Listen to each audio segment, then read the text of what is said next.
పార్వతీపురం నుంచి మేము ఇప్పుడు అడ్డాబ్ జిల్లా వెళ్తున్నాము.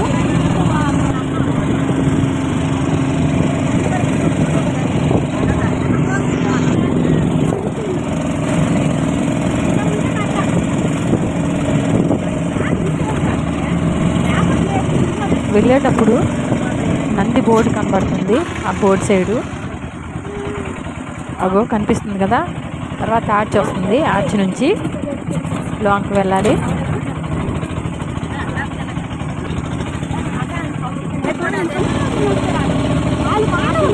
ఎక్కడా లేని విధంగా చాలా పెద్ద నందీశ్వరుడు ఇక్కడ కనపడతారు. ఇప్పుడు కనిపిస్తుంది ఇదే నంది.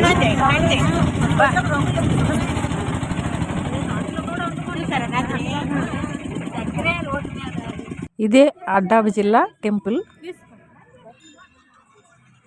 గత 2012 నుంచి కూడా కేవలం భక్తులు ఇచ్చే విరాళాలతోనే ఆలయం అనేది అభివృద్ధి చేయడం జరుగుతుందండి. ఈ అభివృద్ధి స్వామివారి కృపగా కొండ అయితే మన తలకి తగిలేటట్టుగా ఉంటుంది. ఒక్కొక్క దేవుడి దగ్గరికి వెళ్తుంటే ఈ చుట్టూ తిరిగేసి వెళ్ళాలి లోనకి.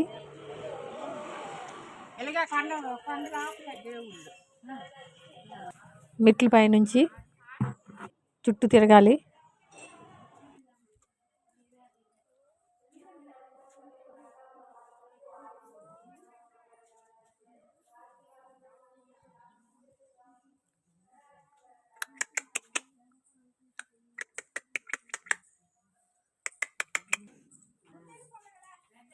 తిరిగి వెళ్తున్నప్పుడు కొండకి ఆనుకొని వెళ్ళాల్సి వస్తుంది.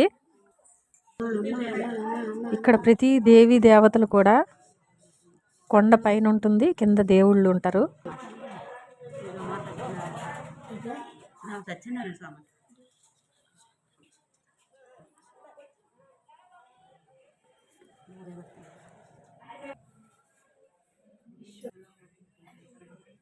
ఇదే అడ్డాబ్ జిల్లా శివలింగం.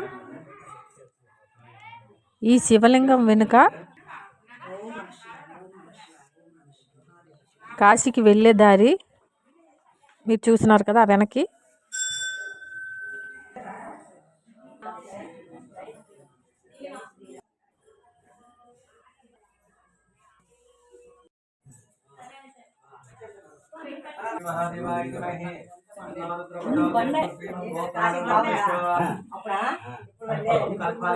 మీకు దగ్గరగా చూపిస్తాను. ఇదే అడ్డాబ్ జిల్లా శివలింగం. ఇప్పుడు మీకు కాశీకి వెళ్ళే దారి మీకు చూపిస్తాను. ఇదే కాశీకి వెళ్ళే దారి. ఇది అప్పట్లో ఉండేది, ఇప్పుడైతే మూసేశారు.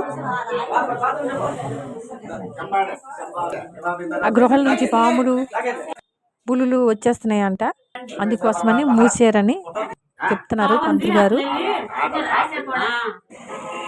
ఇదే కాశీకి వెళ్ళే దారి.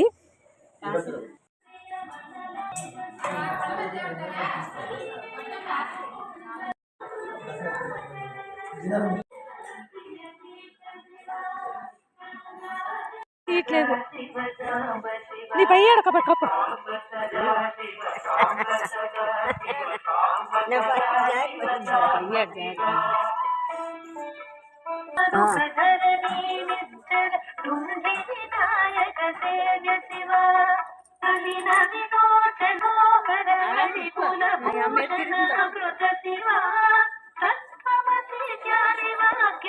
భక్తులకు మనవి గత 2012 నుంచి కూడా కేవలం అనేది అభివృద్ధి చేయడం.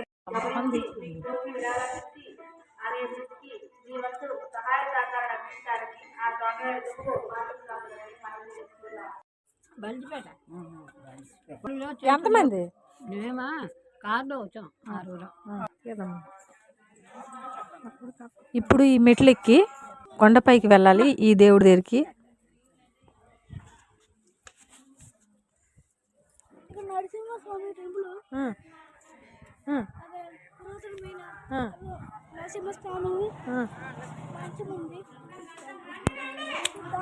Thanks for watching my video. ఈ వీడియో నచ్చినట్లయితే లైక్ చేయండి, షేర్ చేయండి, సబ్స్క్రైబ్ చేసుకోండి.